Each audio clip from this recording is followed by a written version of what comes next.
Good afternoon, everyone. I'm Nancy Pollock-Elwyn. I'm the Dean of the College of Architecture, Planning and Landscape Architecture. And I want to thank everyone for joining us here at the CAPLA Lecture Series featuring Marlon Blackwell.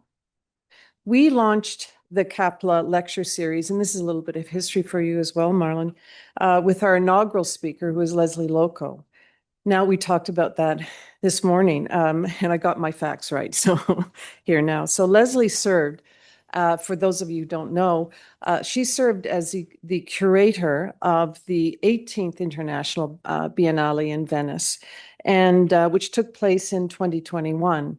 And now, in our second year of this lecture series, there's a through line between yourself and Leslie, for sure, where Leslie was curating a diversity of different architectural interventions. Marlon Blackwell and his firm designed a very specific expression of place, and that's what we're going to hear about today. This was a pavilion for the Biennale last year. It was a vernacular expression of a very specific thing in America. I was just chatting with Brian about this. There's some in Canada as well, but the Porch. And the Porch that welcomed, in this case, 54 contemporary American architectural works to exhibit together with the overarching expression of welcome. And I think that's so appropriate tonight. So we are welcoming Marlon Blackwell, much awarded designer and educator, to CAPLA's Porch. As it was described for the Biennale Porch, we also are a place to come and sit, to share ideas and dwell. Ryan.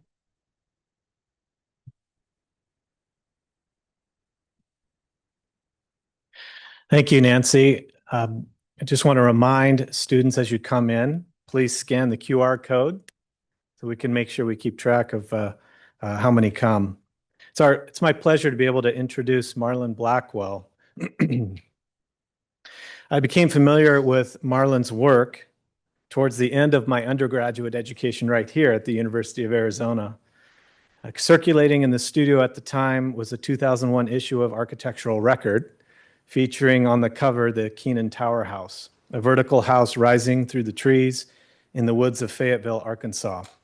The article described a design that emerged directly from its conditions: view, wind, sun, while also drawing on the forms and materials of regional agriculture buildings of that area. I've followed Marlon's work over the years with admiration.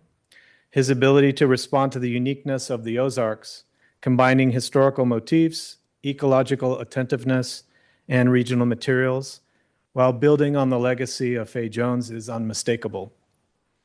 Kenneth Frampton describes critical regionalism as an approach that emphasizes topography, climate, light, tectonic form, and creating environments that engage all of the senses.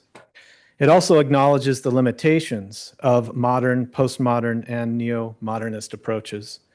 In this sense, Marlon's work resists easy stylistic definition. Instead, it aligns with contemporary architects such as Jorn Utzon, Alvaro Aalto, Glenn Murcutt, Frank Lloyd Wright, and then more recent American contemporaries such as Lake Flato, Olson Kundig, of course, our own Rick Joy right here in Tucson. I'd argue that critical regionalism has become, in many ways, a defining aspect of excellence in American architecture here in the 21st century, a benchmark of sorts. This is reflected in Marlon's selection to represent the United States in the 2025 Venice Biennale that Nancy referred to.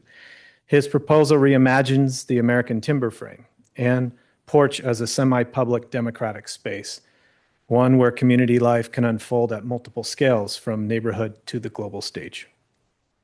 Marlon has received numerous awards and accolades, including the AIA Gold Medal in 2020 and elevation to Fellow of the American Institute of Architects. Yet, perhaps the most compelling testament to his impact, regionally, nationally, and internationally, is this recognition of the work in Venice. It's a real culmination on a career. Marlon's design approach resonates deeply with us here in Arizona. In fact, he was just in Phoenix, as I understand it, a month ago at Taliesin West. His approach reflects values that are central to our own work here in the desert, where buildings and landscapes must respond thoughtfully to the regional conditions and extremes. CAPLA and the University of Arizona is committed to addressing grand challenges of the built environment and to addressing place-based design in shaping the spaces that we all inhabit. And I'll just conclude here some more thoughts with Marlon's design accomplishments alone, in my opinion, would secure his place in the annals of American architecture, but they're only part of the story. I had the pleasure of meeting Marlon around 2010 during his visit to Utah when I was a professor there to give a lecture. And through that experience and through the testimony of many colleagues that we share, I came to understand that much of Marlon's success as an architect is rooted in the work, yes, but also in humility and generosity. He's warm, he's welcoming. He understands what it means to be a teacher and has been for his whole career. He's dedicated many years of service in Arkansas to mentoring students and to young professionals in his office. He served as the head of the Fay Jones School of Architecture, as I understand, for a period of time, and recently retired as a professor there. Together with his partner, Marlon Blackwell, he has cultivated a practice that feels like, in many ways, an apprenticeship, one that fosters and develops the next generation of designers. Marlon, on the behalf of the college and the design community here in the room from Tucson, we thank you for being with us and sharing your work. Join with me in welcoming Marlon Blackwell.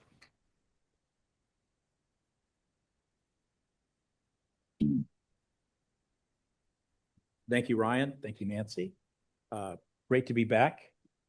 Love coming to Tucson, although I was so painful about a month ago or less, maybe a few weeks ago, watching Arizona just beat the crap out of my hogs, but that's all right. Y'all deserved it. And my only regret is you didn't take it all the way. I mean, I don't know what happened, but what's that? Yeah, I know. We're all mourning in some form, so that's good. Well, great to be here. I'm going to do what's very difficult for Southern folks to do, is try to talk a little fast. So I want to show you a lot of work that we've been working on, both that's on the boards, but also that been recently completed. And just really excited about having this opportunity to share with you today. I've had a great day of getting refamiliarized with the school and new faculty and students, and it's been a good day. So we'll end it well as well. So the title of the lecture is not Radical Practice, but I wanted to show the cover of our monograph, because I used to get this when it first came out. People would ask me, well, how can you have a radical practice in Arkansas, of all places? And I always remind people, it's like, well, we're not talking about radical in the sense of, being avant-garde or revolutionary or anything like that for its own sake, but really returning to the root meaning of the word, which is a Latin word, radicalus. It's really a horticulture word, right? Which means root, or as in relations to or proceeding from root or roots. So to us, this means grounding our work in essential values and needs of the communities and places that we work in. And what we're trying to do is we're in this pursuit of the common good. And we can't help but recognize that it's all too uncommon. And, to really make an impact, I think, for the common good, it requires architecture that is uncommonly good. And that's really what we're after. And so this fidelity to our roots, or to the fundamentals of form, a scale, proportion, spatial articulation, light, and material, is necessary for us to effect change. Transformation in our place or the places we work. That's what we're after in many ways. And so I think Thoreau said it right, that heaven is, beneath our feet as well as above our heads. And so working where we are, getting where we already are, I think is very important. And for us, practicing for this idea of the common good requires us to recognize that place is the canvas and architecture is the medium. And it's this idea of architecture then is shaped by nature, by public life, and as well by local context. And it means designing and building not just in a place, but also of the place, for the place, and sometimes even necessarily out of place. Now we're getting to the lecture here. So here, place is defined as a tangible representation of that intangible society that lives within it, what I like to call placeness. Now, the concept of placeness is central to our work. And by the way, this is our office. I have to tell you, in Fayetteville, Arkansas, it's an old 30s mercantile building that we did for $69 a square foot. We basically just used paint, and we took every window opening that was there, door opening, and replaced it with windows and doors that we love.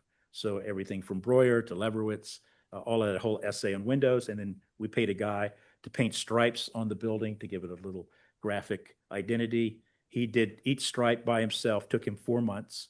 And then when he was done, he said, tell you what, next time, don't call me, I'll call you. So that's the way that works. But nonetheless, this idea of placeness is really central to our work, and understanding that every act of building is local, contingent, requires empathy rather than prophecy. And I think that's really important here. We want to come at this in a very empathetic way.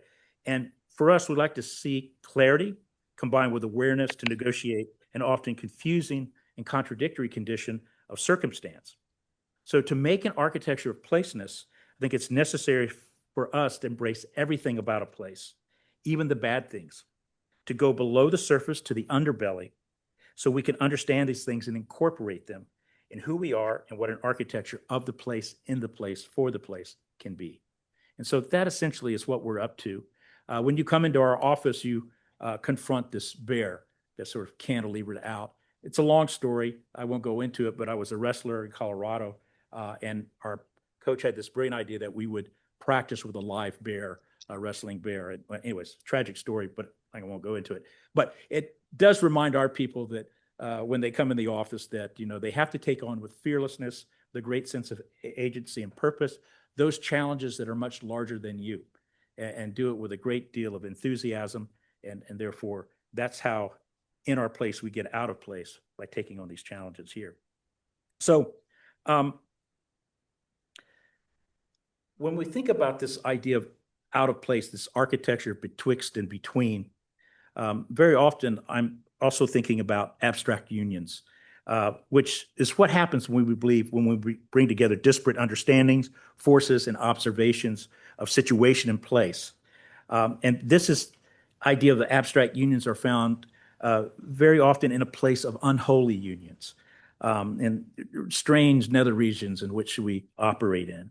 And again, here we're embracing the good and the bad, recognizing that each is a real and unending source of inspiration that encompasses our approach and helps us address questions of practice versus theory, of engagement versus detachment from the world, and questions of form and space. Now, frankly, most of our work happens in places where detachment from the world isn't even an option, even if we wanted it to be. And so for Ati and I, rather than a removal from reality, abstraction for us is that process of reconnecting to place. That's where it all begins to happen, in these sort of transitional moments in which we begin to interpret where we are and then begin to manifest where we want to be. So in this way, we're trying to generate a productive tension between the local and the global, what I like to call the glocal, looking for possibilities for using an economy of means for a maximum of meaning. And so 1 + 1 can never equal 2. It always has to equal 5, 7, 10. We're always constantly looking for a way to solve 5 things with 1 thing, and looking for these patterns that connect between what is nature made and what is culture made as a great source of inspiration. And so very often this is a story of transformation and conditional optimism, which taking the world as it's given to us and then representing it on our terms. And that, I think, is very important. And it has allowed us, as a firm of 25 really talented folk in Fayetteville, to take on a host and wide range of projects, everything from carport to schools to healthcare now, hospitality, even to a new American embassy for the poorest country in the world, in the Central African Republic. So we've had a great opportunity. I would like to say that we probably have done 1 of everything, but never 2 of anything. So I'm not sure what's going on there, but great opportunities. And we start in our place, and we've been able to expand both regionally, nationally, and now internationally with the embassy work. So one of the things that we're really insistent on is taking what we've been given and then finding ways in which to take these rather ordinary, even banal circumstances and transforming it into something potentially quite extraordinary in its own right and on its own terms. So this is kind of what I'm going to get into a little bit here. So I'd like to start with a project that sort of captures the ethos of what I'm talking about. It's an earlier project, but I want to share it with you because it kind of gets to the point. It's a St. Nicholas Eastern Orthodox Church in Springdale, Arkansas. This is a place that where the congregation, small congregation, was actually worshiping in a rundown office building in downtown Springdale. And they had this dream of having their own sanctuary, their own new fellowship hall, all of that. And they had a very ritualized, of course, a set-aside form of worship as they do in the Orthodox faith. So one of their parishioners had died and left them some money, and they bought some land out by the interstate amongst some other churches in a city park. And they invited us to come out to the site. And on the site was a house and then this welding shed. And we stood and looked at it, and I was like, well, okay, what's happening here? I said, well, we would like for you to make us a church out of this welding shed, this sanctuary and fellowship hall. And we're like, you mean like knock it down and build on the footprint? And they're like, no. We only have $100 a square foot left over from purchasing the land. So what can you do for $100 a square foot to build this church? And of course, our hearts sank. We were like, what are we going to do? So we thought about what we could do that wouldn't cost anything. What can architects do that's relatively free? Well, proportion and scale are one of those things. And so we went back to the origins of the church, the Greek Orthodox Church, and looked at the proportioning systems and tried to think of a new way we could create an abstract figure along the highway. And so it was transformed just using simple Greek proportions. And then just a box rib metal off the rack. And then we customized all the transitional details to create the seamlessness and the coursing of the metal. All the icons are there, the colors. We added one canopy, a little bit of Corbusier, because I believe everything goes better with a little bit of Corb. And then we have this new kind of sacred face, this new figure, this new abstract figure. How did we do it? Well, we just left the building in place. We wrapped it with a new metal skin. We added 10 feet to the front of it to create a narthex. So you would enter from the west and turn to your left. You have the niche of St. Nicholas. And then you move to the axes below the steeple there. And you're on the east-west axis into the sanctuary. The doors or the walls open up to allow for overflow into the fellowship hall. And that's it. Pretty simple. And then we cut one window in the eastern side of it to allow morning light to fall in behind the altar. The iconostasis is all made out of bar stock metal. Of course, they really wanted a dome. They had to have a dome. That's a big part of the Orthodox traditions. We couldn't add a dome on top because it's a pre-engineered building and the structure was in the way. We didn't have the money. So they let us put it in the plenum of the ceiling, but they couldn't afford the big dome that we had spec'd. And the contractor we had wasn't sure he could make something that would, with the craft would be up to our standard. So we were kind of stuck in the middle of construction. And I said, what are we going to do? And he said, well, let me think about it. And he came back in 2 days and he said, I have a friend who's a retired metal worker, lives out in the mountains about 20 miles from here. And he likes to drink a lot of beer. And I think, if we could trade him some beer, he would give us this satellite dish. So that's kind of what we did. So we gave a couple, 6 packs of beer, traded it for the satellite dish. Of course, it's its own natural laugh. We skim coated it with plaster, jacked it up on the scissor lift, and they have their dome. So that's kind of how we roll there. Of course, I was very excited about this because I told Father John, I said, look, now you have a direct connection to God. He reminded me it was pointed in the wrong direction, but nonetheless. So this was 2013. We got a phone call from the National AIA Honor Awards program to let us know that this had just won an Institute Honor Award. And they said, we're really impressed with the budget of this, we're going to do this with. And we went and did some research. And what we discovered is that there's an echo. Or somebody's not on mute. Okay. I thought it was in my head. I was like, Your head's I perfect. did have a mezcal last night, but it was like, not that much. Oh, and I think he self-identified. He self-identified.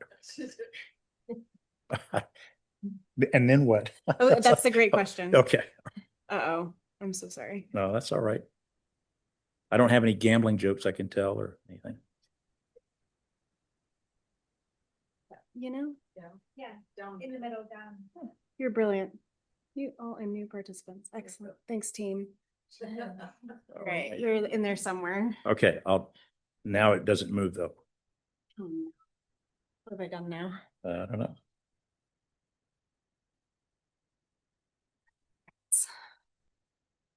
Yeah, I could Did I fix it? freeze up. Oh, there we go. Am I doing it though? That's a good question. No. Right now, it's just the rolly on the mouse that's working. The arrows have stopped.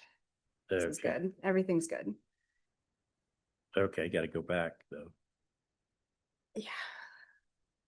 You were here. Well, I was there, but Yeah. I'm so sorry. I got to Yeah, I remember think that. roll. Okay. All right. So that's going to take coordination. I'm not sure I have. See, I can already tell you this is not going to work. I don't know which way to go. Okay, right? You want to do this? This is it, really? Okay. All right. So where was I? I was getting a phone call.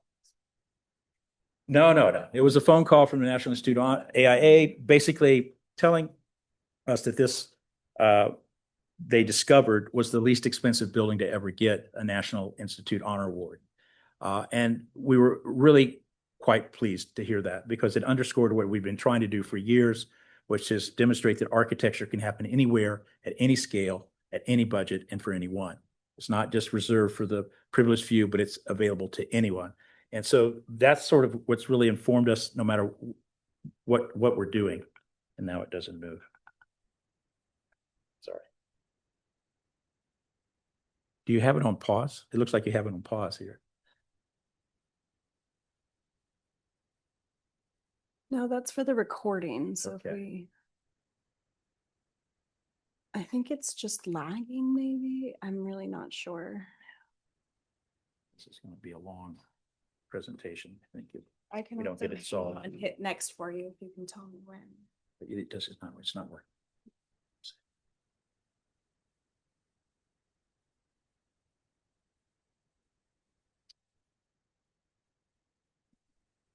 No, Mm-mm. let's just start over. You were kind of jamming on it. Sorry. So I can still get it to advance with the mouse, but this is. Hi, Chris. Welcome. Thank you. Okay, here we go. Presentation, doctor. We muted and then clicker stopped and now just mouse is going.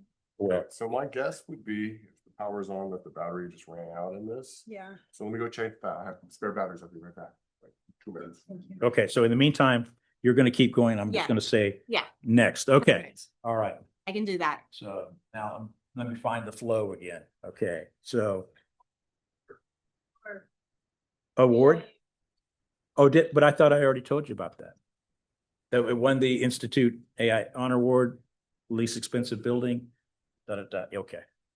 All right, we got that. All right. Architecture for everyone. Let's go. Okay.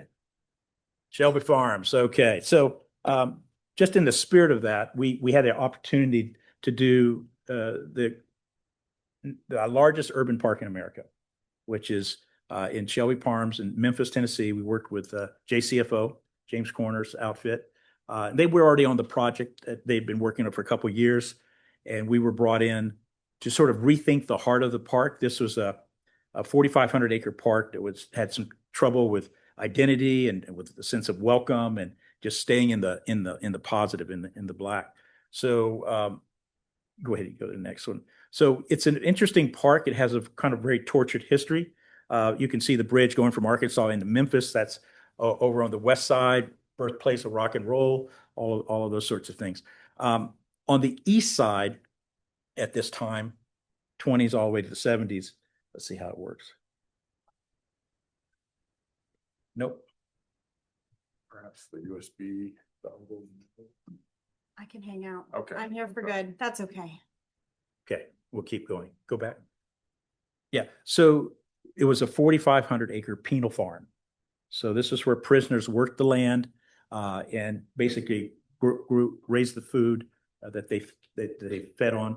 And then they had cattle, and then whatever they didn't eat, they was sold off to the county. So this was went on from the 20s to the 70s. It's a form of rehabilitation that was no longer accepted. And so the land eventually was turned back over to the county. And what they did with it was kind of figure out what to do. Speculators came in and they were going to just kind of give it over to, developments. So the citizens rose up and basically said, hey, we need a park. This is a natural asset, amenity in this part of Memphis. So what happened is it became a 501c, the Shelby Farms Park, all born out of a penal farm. Next. And so here it is today. So the heart of the park is about 200 acres. It's an expanded lake. And what they were looking to do is to improve the programming of the place and the visitor center, new series of buildings, sheds, different types of programs that would generate revenue, and then have activity that would be also stimulated between the way these were laid out here. Next, please. So we basically made an ensemble of figures, but what we do is go back to the origin again, where we're just looking at the place and realizing that wherever there is shade, there's people. And very important, I mean, you could see a picnic table in the sun, nobody. 20 feet away, shade, people.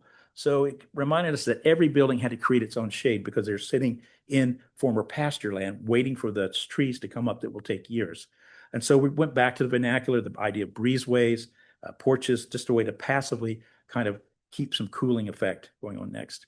And so working with the corner, we sort of came up with ways to lay this out to get the proper views, the proper winds, all that. We laid geothermal lines down in the bottom of the lake to cool very cleanly the different program events. So we have a visitor center, a restaurant, and conference center, event stage for different types of events on the lake in the event lawn, lakeside pavilions, and then a boathouse. Next.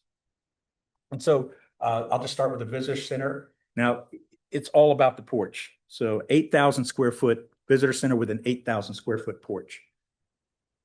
Next.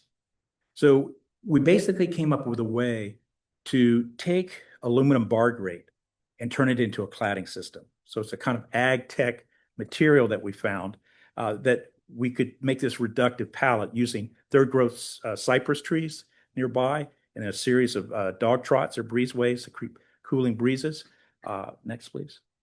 And then a 32-foot cantilever, right, to basically create shade all along the southwest side.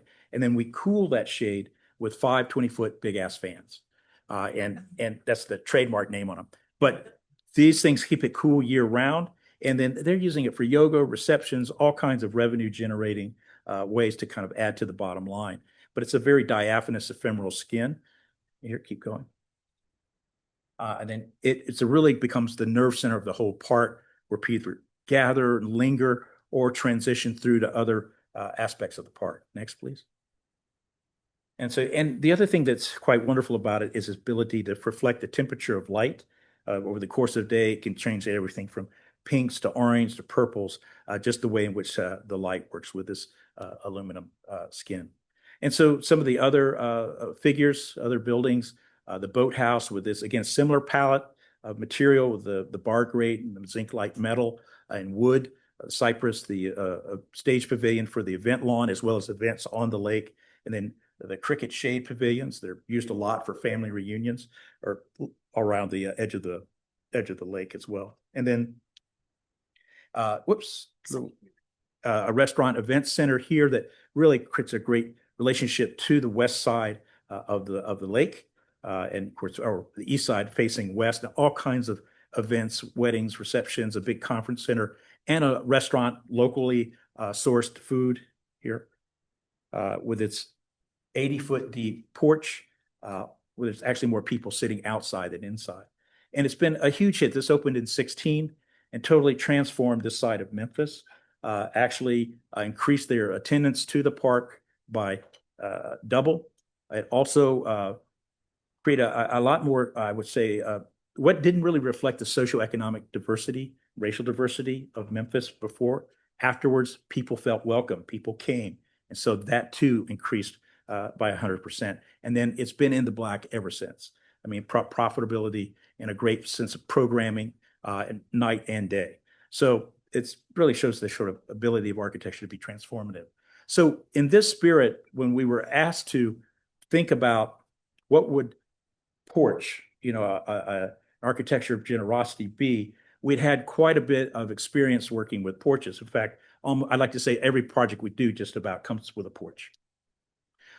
So I was approached by Dean Peter McKeith at Arkansas with an idea he had for submitting for the call for the 2025 Venice Biennale. He said, I have this idea, I'll call it Porch and Architecture of Generosity. What do you think we can do with that? And I was like, well, we can run with that because that's a winner. And I said, well, how can we help? And he says, well, we need a design to go with all the written submission and all the conceptualization. He said, would you be willing to do that and put together a team? I said, absolutely. I said, when's it due? 2 weeks. I was like, 2 weeks. I said, how long have you known about this? Well, a few months. I've been thinking about it. But so we had to drop everything, form a team. I got a great landscape team with Julie Bargman and 10 by 10. We've got Stephen Burks with Man Made in New York, doing all the kind of accessories and of course had to generate sketch very quick. So keep going. And so this was an interesting thing where we really are attempting to transform the existing American Pavilion, the neoclassical pavilion, which few people have tried to do. It's been attempted a couple of times. And then think of perhaps a new typology in this U-shaped courtyard and this sort of neoclassical portico. So keep going. So we're located, of course, Venice, you see in the red square, that's the Giardini. And of course, the American Pavilion, keep going, is located right in the middle of the Giardini. And so it's a very prominent place and has great space, in front of it. So our thinking was, how can we create a grand gesture of a porch, but sort of invert that thinking, maintain contextually the entablature, that sort of datum, but maybe reconfigures this idea of a framework for life to happen, a threshold in which, all types of programming in life, hanging out, moving through can all happen as a great setup to the exhibit inside. Next. And you can see the different strategies that happen, both art and architecture over time to transform this particular piece, a very tenacious piece. Next. And so this is the initial sketch, just yellow trace. So just thinking about how we do a kind of series of figures that are carved from a thickened zone of the porch itself, and then encapsulate the courtyard. We call it porch yard now. Next. And then all the programming that would go with it. So all types of ideas of gathering, performance, just music, all those things that we could imagine it could be used for, and we could program it for as well. And it all had to be out of mass timber. So we used Austrian spruce, so we didn't have to import anything. And it's a series of trusses. You cannot touch the building, the existing building. So we used the depth of the courtyard to cantilever the porch. It's like a flying porch that flies out over. And we have to be good neighbors. The Israeli pavilion on the left, the Schwer Finn Nordic pavilion on the right. And so we begin to kind of sculpt that figure so those can be also read and they're not blocked by our pavilion. Next. And we thought about it as something that could be disassembled and repurposed. In fact, it's now being re-erected on the Crystal Bridges American Museum campus, and we'll probably start going up in May or in the fall as a how would you say, an event pavilion there.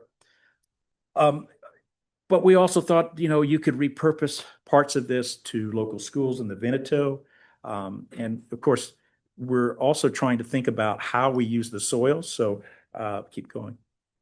So you can see there's soils from like a rammed earth bricks that Julie and 10 by 10 put together to make the plinth of the floor of the porch, which is really important to elevate that. And again, allow people to sit wherever they want, furniture on the edge of the porch, really becomes this place to linger. And then we use the haint blue that you find in the South, which haints were troubled spirits, the Gili Gucci culture from West Africa, who were enslaved, came here, brought this tradition with them, and it was really representing water. And so the idea haints don't like water, so it would keep the troubled spirits out. So we brought that in, and we would say all are welcome, but the troubled spirits, you can stay back, you know. So anyways, come on, we'll keep moving. So all of this, like I say, is an articulation system using mass timber that floats out and really becomes a kind of a vessel for capturing light over the course of the day. Next. You kind of begin to get a sense of this sort of how this thing creates convection, the plinth with the soils, they're using the mud from Venice. And Julie had a great idea of opening up a kind of square, like a gathering place in the middle of this gathering place. And so people would just sit there and children play, interact with each other, strike up conversations, smoke a cigarette, whatever you want to do. But it became the place at the Biennale where people congregated because of the shade, because of the sense of welcoming. The inside, 54 different models, interpretations of Porch from around the country, along with great fabrics and quilts and furniture by Stephen Burks and his team, all began to articulate the interior of the exhibition. And then this nice transition between the two. So anyways, it was an incredible experience. I think 350,000 people came to see it. And I think it represented, I think, the core values of American people quite well, as not necessarily the government maybe, but definitely the people. So I had to throw that in there. So one of the things that we've been very interested in is schools and healthcare buildings, you know, two of the probably most impoverished building types in the country, and how we could maybe have some impact with that. So the Heartland Whole Health Institute is a new national policy institute on the campus of the Crystal Bridges American Art Museum. And we've just completed this building. So it's a building that's part museum, part office building, and it is a wonderful collision between art and wellness. That's how it's been described. And so you can begin to see here different components of the Crystal Bridges Museum of American Art, the campus by Moshe Softy. There's also the Alice Walton School of Medicine. This is a new school of medicine that just opened that uses whole health principles. So whole health is really about preventative health. It's about moving away from the sick care system that we have now. Really, it's not much of a healthcare system, and really getting more into preventative health, well-being, life management, putting people and individuals at the core and center of their own healthcare team, and even changing the way in which we bill, how doctors are paid, right? Not just to treat us, but to keep us from getting sick. So all of this is part of that, this sort of institute here. And then at the top floor, keep going, of this, at the very top is another institute called Art Bridges, which is about getting art out of the basement of American art museums and into communities. And so that's a whole nother institute. So that's the top two floors. The bottom floor is all open to the public, essentially a community room, art museum, event spaces, all of this, a lot of it shared programming with the medical school and the museum. And there's two big moves. There's a move at the ground level to kind of greet visitors that moving along this network of pathway journeys, and then a big counter move that captures the ravine up above, the big curves. Next. So one of the things that we ran into with the owner is she said, you know, I really like your concepts, but I don't like boxes. And so she really wanted something that resonated more with the museum itself. And so we began to kind of play with these taut lines. I would say, I like to say curves with tension in them, and just sort of gently capturing the landscape around, responding to that to capture spaces between, and begin carving out, as you can see, different porches and areas that people that are working there can begin to migrate through over the course of the day. Next, please. So we're in a land in the Ozarks, a land of a karst topography, and a 60% forested state. This hardwood forest is what Ozarks are known for. So we thought the material logic, the material culture locally would be that of stone and wood primarily. Next. Now, the cash crops in the Ozarks that we have are rocks. We have lots of rocks, really thin soils. You don't grow much where we're at. That's why we have a lot of chickens and beef. You probably heard about those chickens. So what we decided to do, though, is look at the traditional way in which people built in the Ozark, which is with fieldstone. They would lift fieldstone up and just grout it directly to the walls. Next. And this is known locally throughout the Ozark as giraffe stone. And they would make small schools, houses, churches out of this. And we thought this would be a great way to start thinking about how we resonate, connect to the material culture, but on our own terms, because the stone, if you take it from one place, is essentially the same color. So we wanted to mix that up. So we took stone from Oklahoma as well as from Arkansas, created a new mixture, new variation, and more of a quilt-like deal, and then using rope joints, which are joints that sit proud and create texture out of pattern when the light hits it. And so it really makes this kind of vivid, sort of gently curved stone wall, a way of grounding the institute, it both the kind of figuratively and literally here. Keep going. And then rather than wood, this idea of the forest above, we're actually using brass, so pre-weathered brass for the durability of that. And it creates a whole brise-soleil of curved fins and light. So this becomes this very simple palette, one-to-one mock-ups. Next. And then you got to get a sense of how this all happens. And even with the stones, we're actually, as the stones curve around these kind of radius corners, we're actually shrinking the stones to make a seamless transition of that. So working with the workers to make that happen, but just very gentle, and keep going. Gentle forms. So this idea of the cave and the forest is something I learned from Fay Jones, that because of the topography, all of the projects he would do were tied in some ways to the idea of the cave in the Ozarks, but then the verticality of the forest above. So this is really what we're beginning to do, except in the forest with the fins, we're beginning to bevel those edges to capture light and shadow. So they also are imbued with an order of change over the course of the day as light moves across the surface, all for light control. And you can begin to see the clefts and these cave-like spaces, open porches underneath.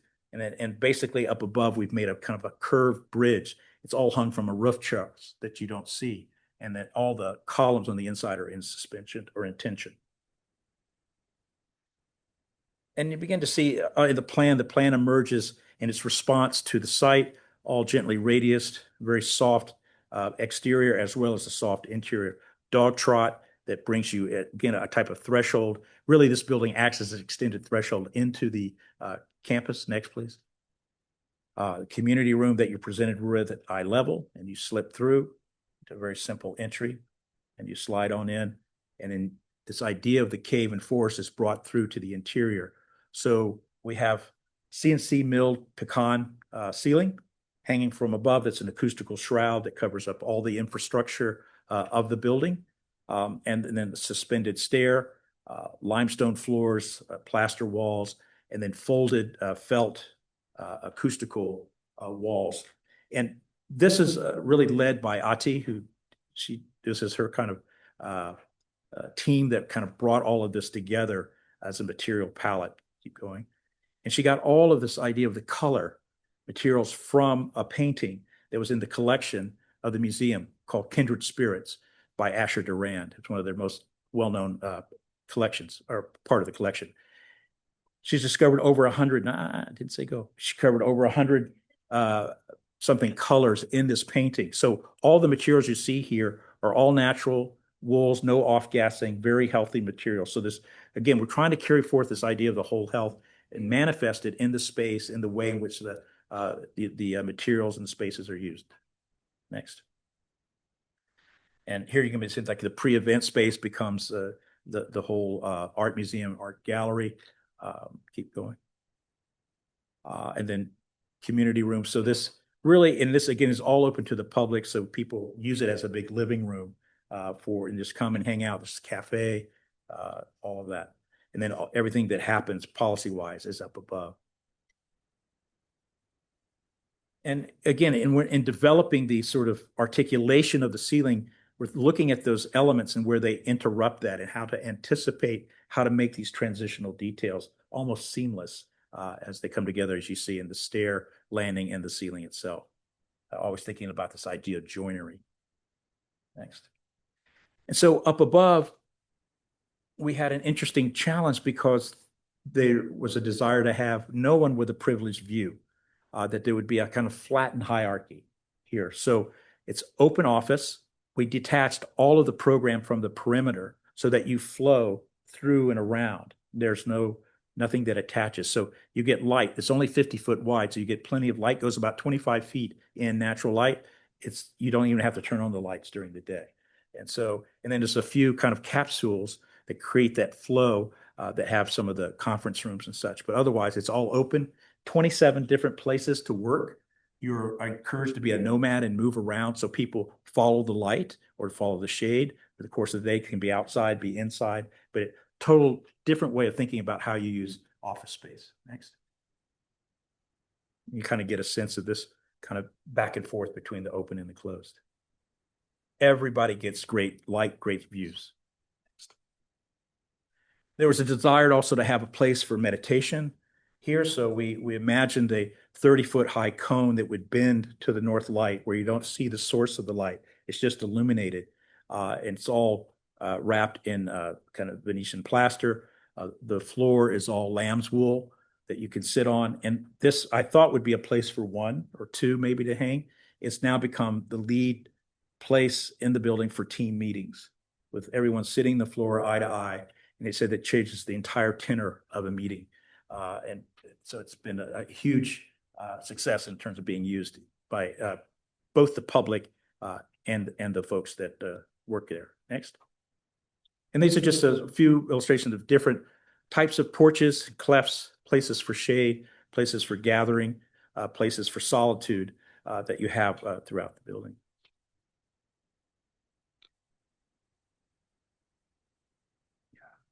And then we're also working to turn the building inside out. So these vitrines now are in the process of being transformed through digital art. So that as you're moving through the park, you're also kind of in this idea of the museum folded inside out. So anyways, it's been a really kind of the largest project we've done to date, and just kind of demonstrate that we're learning how to scale. Next. So with this, because we're taking over where this building was, the old flow parking for the museum, they needed now a parking garage, since we had taken that and turned it into a park in this new building. So we said, well, let's make a parking garage, but we asked the question next. What more could a parking garage be or do? So it had to have 800 cars, but when you get on the Crystal Bridges Museum campus, it's all about art, nature, architecture, wellness, education, all of these things. And so we felt the garage should have a say-so in that discourse that was going on. So next. So we imagined a proscenium, 150-foot wide by 5 stories tall, where the performances and art could take place, and then a porch underneath for a bar, cafe, as well as a small little visitor center and all the bathrooms and that sort of thing, all kind of front-loaded in this headpiece that then interfaces with the public plaza. So most people arrive by car, and then they either walk from there or they take a shuttle. So this is kind of the hub, the center, and this public plaza becomes this great place of gathering. Next. So you can see it broken down all with a similar Finn language, but this what we call the fish head on the front. And so this is great proscenium promenade vertically down to the ground level from the car lots. Next. And working with Brian Haynes, the landscape architect here, kind of riffing off the giraffe stone, he begins to articulate the plaza, but allows the forest to remain and carve around the forest in the plaza. So the forest it also acts as an interface in with the building. Next. And so you can begin to see how that's used. We have water play. And so really, this becomes something for the community. It's not just for the museum campus. Anybody can use it. And it's become really a great active place throughout, with art distributed around it as well. Next. Here you start to get an idea. There's also public space up at the top. Lots of places for different types of programming and events.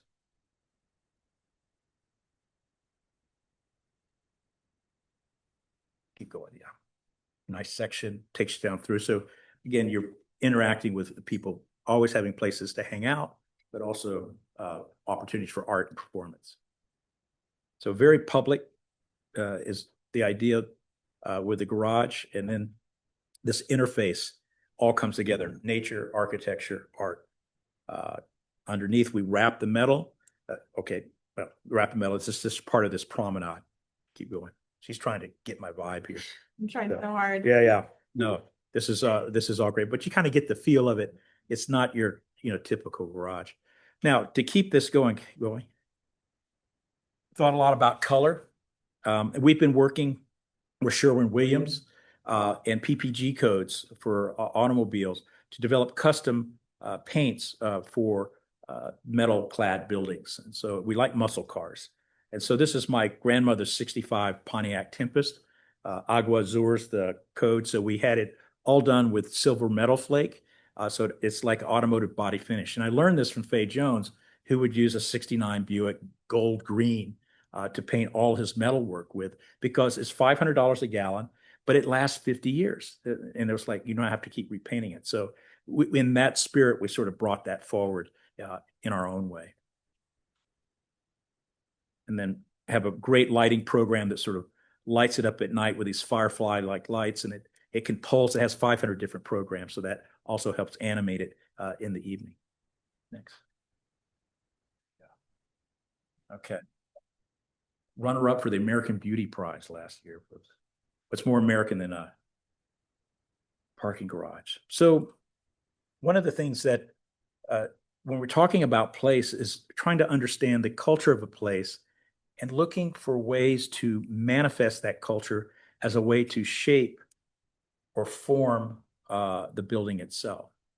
So we were asked by WeWork back in the day to consider a 200,000 square foot office building in Bentonville, Arkansas, a co-working office space like WeWork would have. And we would work together with their architecture department, which was headed by Michelle Rochkin, and then our team. And then he had Kristen Callahan, Aruka Rucci, and a host of other folks on his team. And then we were also acting as the AOR. But Bentonville, as you know, is probably the #1 mountain bike destination in the country right now. And the biking trails, biking is a big deal. So one of the thoughts was, could we make a building where you could just bike up the facade and bike to your office and make it mobility and this whole light sensibility that's in the culture of the place manifest itself as the building itself. Keep going. So very simple building that allows you at 1 to 21 to take the 3/4 mile walk from the town square. And then this goes up 3/4 of a mile, come back around, back to the square, and you get your 10,000 steps in. But this has a series of ledges and porches in it as well that helps activate the entire exterior as this sort of mobile public space that's working diagonally up the building next, and a parking garage next door. It's all out of copper. And then there's planters the plants sort of spill over in the spring out there on the edges. And just pretty straightforward with a dog trot and, lots of views in glass. Next. This was a collaboration, and, Michelle and I, are both design architects, and it was like, well, how are we going to collaborate on one building? How do we do this? And Michelle had, I thought, a really great thought. He said, well, look, if it's a successful collaboration, it will look neither like you nor myself. It will be something completely different. And it is. He's nothing like this that we have in our repertoire. So anyway, so you got to get a little sense of what it's like. And of course, the whole story is told of the Ozarks through these Ozark creatures and gems, or the gem state. So this was all of these bugs are moving up the ramp, taking gems with them to stack at the top to say, now it's better, is what it spells out at the very top. Next. And then public art, we're again thinking about the role of art always in the garage or wherever we can make a space for that. Okay, keep going. Yeah, and so this just to give you a little tap of it being activated. Go ahead. So yeah. So the big question was whether people would use this or not. And it is used all the time. People walking, riding the bikes, exercising, popping wheelies, as you can see. But it's become something that's enmeshed itself into the culture and has become a kind of iconic, not just an iconic thing, but an iconic experience for people to have as citizens of this place. So in that respect, it's been quite successful and calls into question what can public space do? Can it be? I think that's a success. You can go next, please. Now, in the massing of this, something interesting happened out of it. It's this tallest building in Bentonville, 6 stories, but through the zigzag back and forth, it steps the building back. Keep going. And then actually feels like a 1 or 2 story building on the sidewalk here, which really helps scale the building appropriately to the scale of the town. And then on the interior, wherever you are in the interior, the exterior inscribes itself on the interior. So there's this kind of wonderful interface between activity and the different type of work going on inside. Next. You can kind of get a sense of that as well. So quite dynamic work environment. And a nice lantern in the middle of the town. So both the projects I showed, if you think about, they're somewhat infrastructural in the way they operate. So we've had the opportunity to do an infrastructural project in Columbus, Indiana. The commission we won fairly recently. It's a new air traffic control tower for Columbus. Next.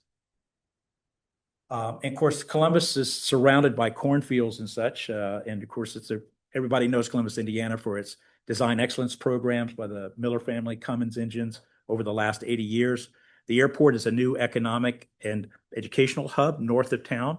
And it is a town of really have great examples of modern architecture from the 50s all the way up. And it's like everybody's done it. Venturi, Meyer, Saarinen, all of these folks have built in this little town of 50,000. It's the 6th most visited architecture destination in the country.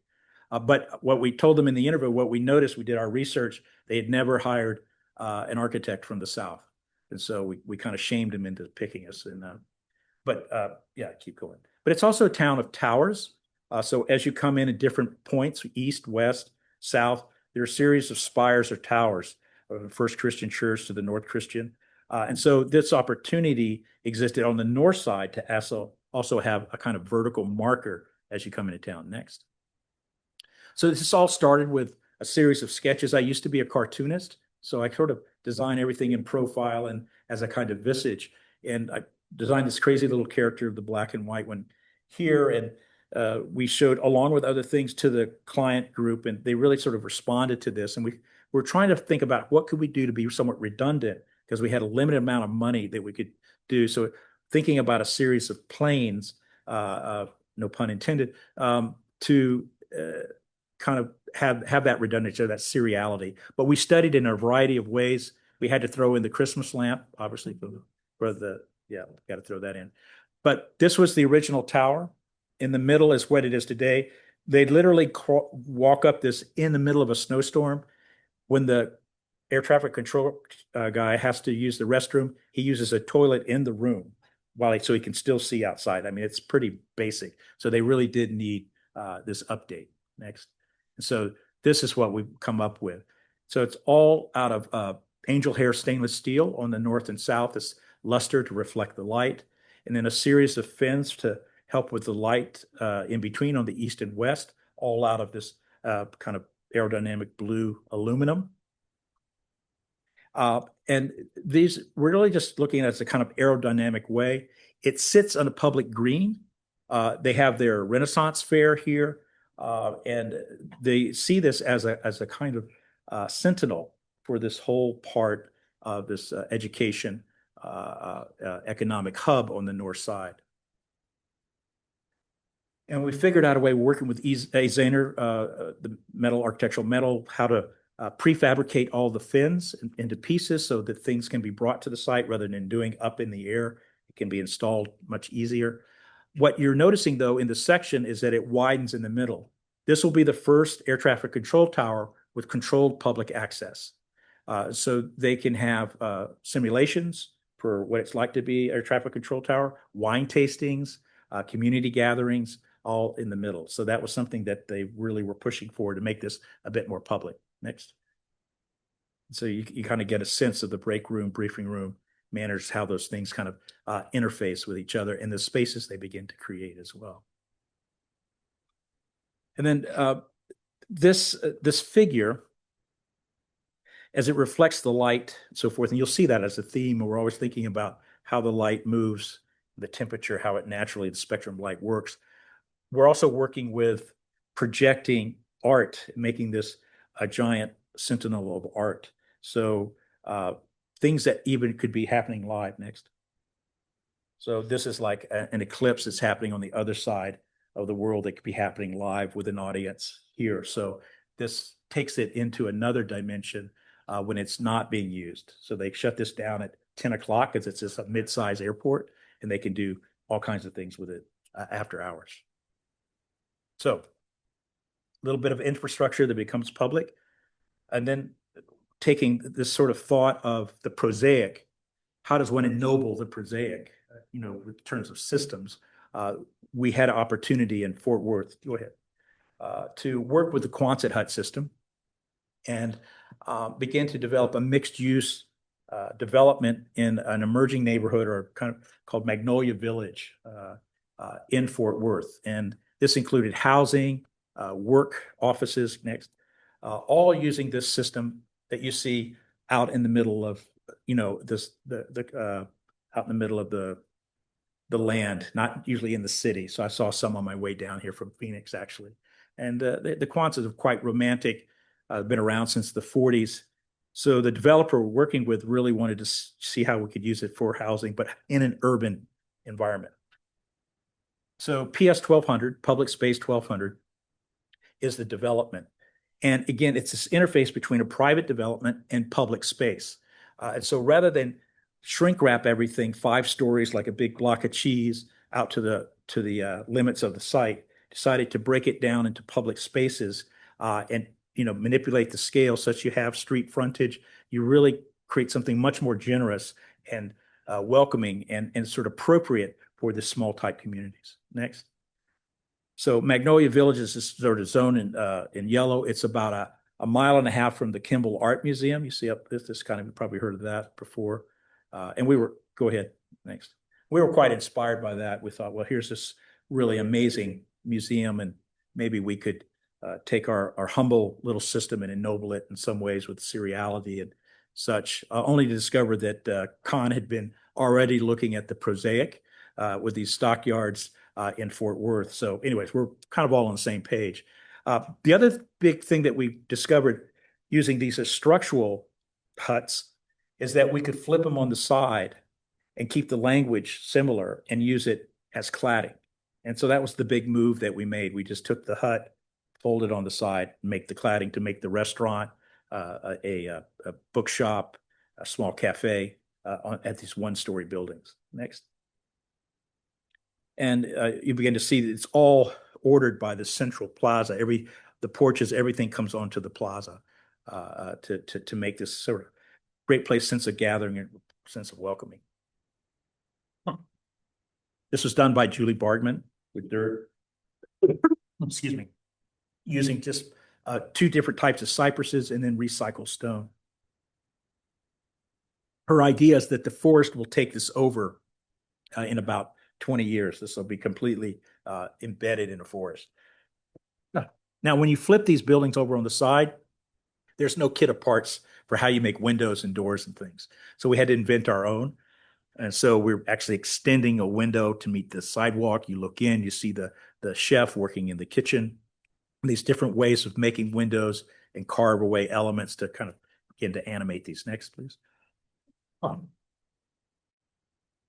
The interstitial spaces between are all public as well, so people can mingle around, new barber shop. So smaller businesses are taking over. Next, please.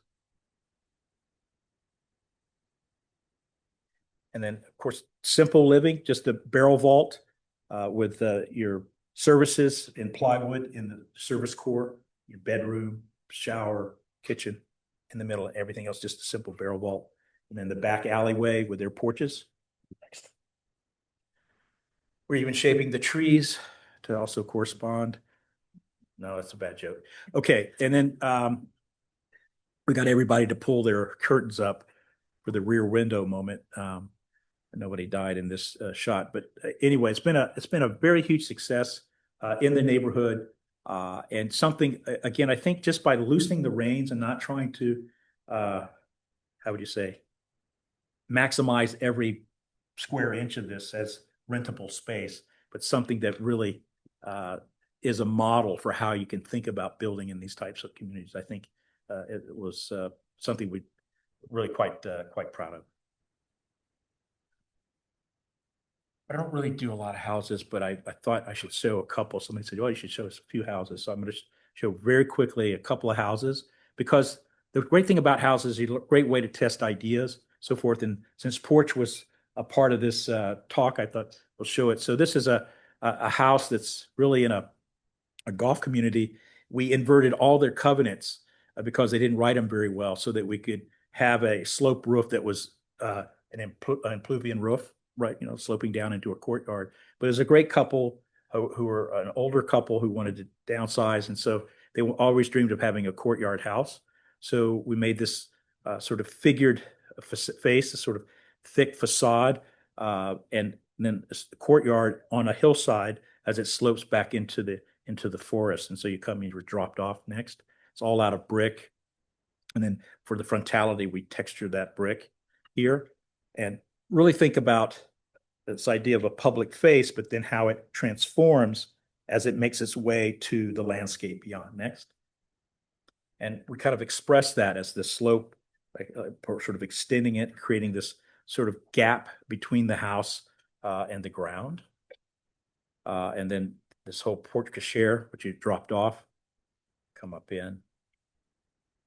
And then as you look in the plan, there's a thick wall, and we're putting services in that, and we're carving away. We're really looking at a poche of voids here along the street side, and really kind of carefully bringing in light and shadow here. But everything is ordered by the courtyard around. So everything, all the bedrooms, all the living, everything is ordered around the courtyard. And you kind of begin to get a sense of how the light works through it. Simple materials, Arkansas white oak, concrete floors, all radiant, geothermal, very quiet. Next. But the section tells the story as you move down the hillside. The fourth side of the courtyard is actually a porch, a bridge that helps solve for that and becomes, again, something that's inviting and public in its own way. Next. And so you begin to see the porch here. So it really sort of ties and connects, creates this loop of living both inside and out for the courtyard. At night, that all kind of lights up. And then the character of the face from the front to the rear completely transforms from mass and volume to line and plane and frame. All to sort of, again, present that public face, but then to open it up as you move through into the landscape. So this was just a house we just did. It was just in the New York Times, I think, a couple of weeks ago. It took 14 years, no, 12 years to do. And it's the first pitch and roll house we've ever done. It was a prototype, and we've done several projects using a way to make section in one-story houses, or one-story buildings, I should say, to get sectional character. And it's for the director of the Crystal Bridges Museum. And it's a very modest house. It's a 2,800 square foot house, again, on a slope site. And it slopes to the trail system for the museum right near a James Turrell sky space that they can see from above. And so these are very social people. They like to entertain and we thought, well, you're going to be in this neighborhood. Why not make a porch that would welcome people in? You come on, you beckon people to come on in. It's this proscenium again for life to happen, and then take you to the more private parts. So it's all done in Shoshujiban, Cyprus here. Carport, no garage. You just park in the side there. That's also public space. They want that if they have a party, and they, like I say, they do entertain quite a bit. Next. You can begin to see its relationship to the Crystal Bridges Museum of Art. So he just walks out of his house to the trail system and walks to work every day. So that's part of the proximity why they bought it. We call it the bow tie house in a way, but it too has a courtyard. So living on one side, the private bedrooms on the other side, and then they're connected together by a dining room. Next, dining room. So porch, it takes you in, it bifurcates, but sets up this wonderful view of the courtyard itself, and you can go to the living or down to the bedroom. So this is the kind of setting that we wanted, this sort of almost still life of American suburban, or what we call it ruburban, where we're at. It's urban pastoral, or whatever you want to call it. As you go in, you have the koi pond, light, and that sort of connection that takes you through. Kind of trifurcates. Simple logic of the dark wood on the outside and then coring out the apple with all the white wood on the inside of the courtyard. And then you're elevated because you're coming off the slope. It's just a one story, so into the trees. Next. So the street level to the tree level. Very simple. And then this stepping down becomes this whole kind of animated terraced planting bed that runs all the way down underneath. So this actually house came first before the other one. So we were kind of familiar what to do, because it's hard to find a flat site where in the Ozarks, I'll tell you. Next. But you kind of get a sense of it. One of the surprises I got was I was touring a whole group from Texas, the TSA of the house, and it's quite exciting. And you see it sitting on these sort of plinth at the bottom, which is really storage and where the mechanical is and things like that. And I said, yeah, this is storage. And I opened the door, keep going. And it was an entire 1920s Paris salon bar that he had, a speakeasy that he had put together without telling anybody to the nines. So the most interesting space, I think, in the entire thing is the one the owner made into a speakeasy. So that's too quick. You need to, so normally you let him sit on it a little bit. Yeah. It's called transition. Transition. That's why they pay you the big bucks. Okay. All right. 2 more projects and we're done. So I did want to show this project here because place has been such a big part. But to get to work in a place like Detroit was a real kind of a privilege to come into a really kind of vital place that's dealing with a lot of attrition and a lot of things around emptiness and lots of detritus and so forth, and try to create an atmosphere of hope. We had this opportunity working with the Kresge Foundation to do an early childhood education center on the Marygrove College campus. This is was a African-American liberal arts college that fell on hard times, that lost enrollment. They got in financial trouble, and they actually had to close the entire campus down, which was incredibly disruptive to the Livermore McNichols neighborhood. This is in 6 Mile, because that was sort of this sort of heartbeat and a great source of pride. But the Kresge Foundation decided to take it over and turn it into a career or a cradle to career campus. So 1,000 students can come here and start from the time they're an infant all the way until they're 20 years old, go to school, and then eventually go on from there to 4-year college or into the job market or wherever. So the cornerstone for the Kresge Foundation was this idea of lifelong learning and capturing the students early.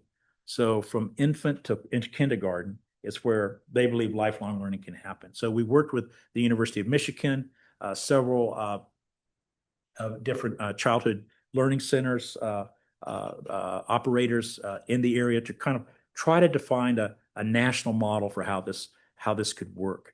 And so that's just lays the groundwork. It's a 20,000 square foot building, but it only had to be one story, set amongst these collegiate Gothic limestone buildings, historic buildings. So we did a series of courtyards to kind of carve up this matte figure to allow light into the middle, as well as wayfinding, easy wayfinding, and controlled places for the children to play, for the staff to work as well. And you can just see all the housing and the commercial here. It's a very dense place. Keep going. So this one story here, we're kind of working off the house, the pitch and roll, to kind of get this sectional difference, so it isn't just a pizza box down on the site. But we're asked to come up with a building that was polychromatic. From the community engagement, they did not want an all brick building or an all metal building or all one color like the stone buildings. But at the same time, they wanted resonance with the stone buildings. So the material we chose was glazed terracotta rain screen panels that we could get color in.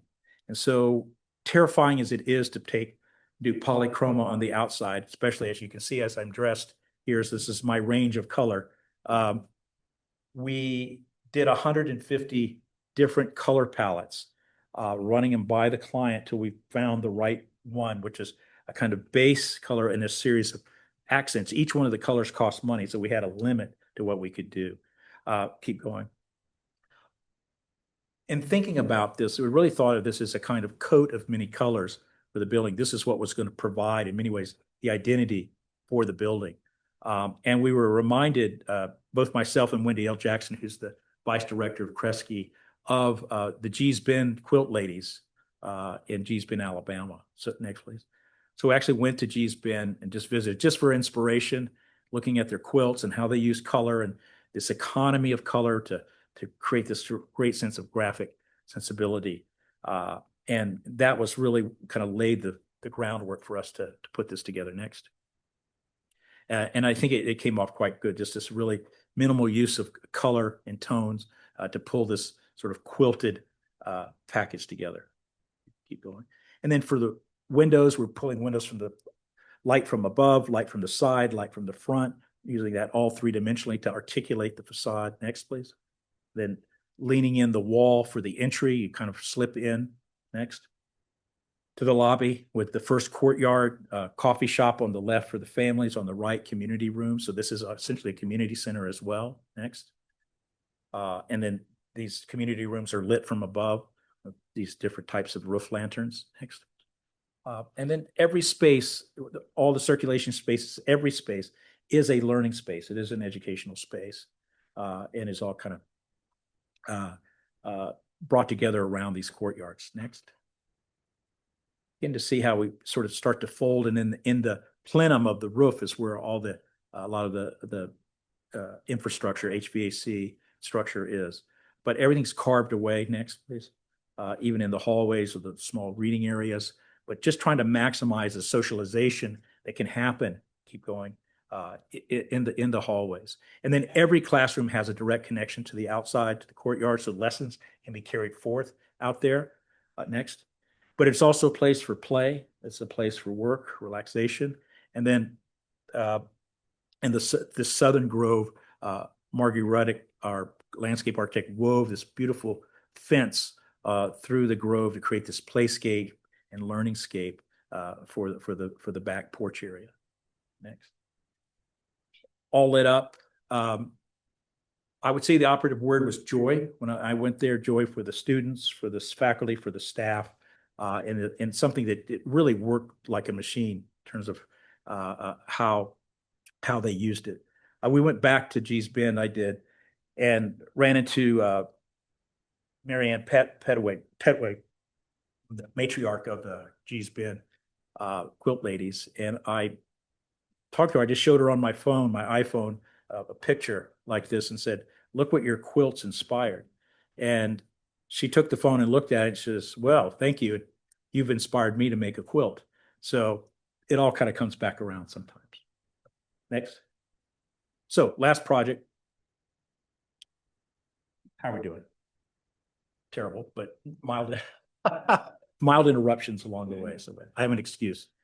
So I want to share with you this last project. It's a project that just won the Mies Crown Hall Prize this year. Really proud of it. It's a 7-year epic of building an independent school, a project-based school, much like architecture school for 6th through 12th grade in Bentonville, Arkansas. The woman you see here, her name is Louise Thaden. Might not have heard of her, but I know you've heard of Amelia Earhart. They were compatriots. She's a pioneer in aviation. She grew up in Bentonville. She learned to fly as a barnstormer, flying through barns. And she's the muse for this school. Next. So this is on a 30-acre site right near the town square, about 8 blocks away. All buildings are 1 story. It's on an index tuition, which means that anybody can go there. So your tuition is based on what your family makes. Some people pay $500 a year. Some pay $25,000 a year. But the idea is that anybody can go. And so the curriculum was being designed, it's project-based curriculum, while we're designing the buildings. So these are literally a manifestation of a back and forth between the curriculum and the building. It was very, very challenging to do. We did it in phases. Next. And we're working the master planning with Eskew Dumez Ripple and Andrew Pogon. Eskew Dumez is out of New Orleans, Andrew Pogon out of Philly, the landscape. And it has 3 signature programs: Wheels, Meals, and Reels. Each student gets a bike. They learn to work on bikes, fabricate bikes, ride bikes. Meals, they learn how to produce food. They have productive landscapes. They learn how to harvest it, how to cook. And then Reels, they learn to tell stories through using animation and film. So these work together in a synthetic way to make this independent learning experience. Next. And so the idea of the campus is not one that's strictly urban, which is what we call urban pastoral. So we're looking really more towards farm groupings, chicken houses, things like that, barns for the layout. Next.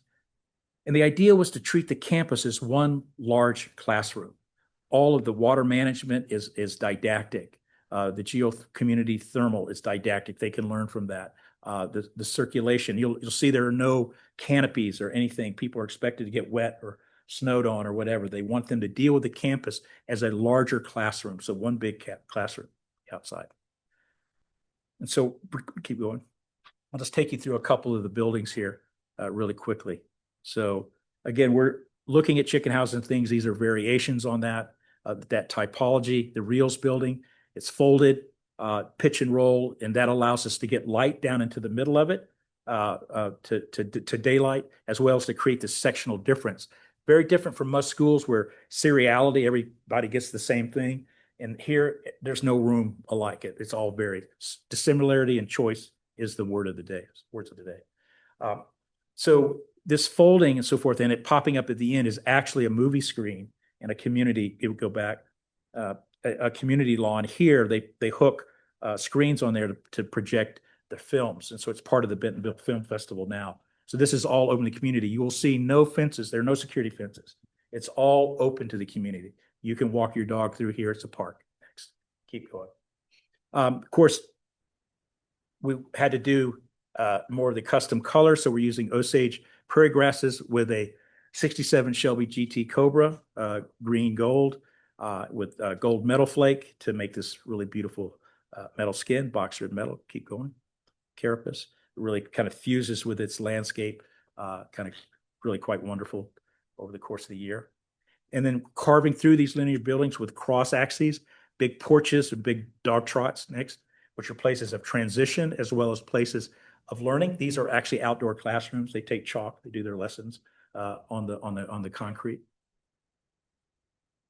And then we're just using plywood. You'll see there's no lights in the ceilings. Everything is uplit. That's for maintenance reasons, and sprinklered, but it's all just regular milled plywood.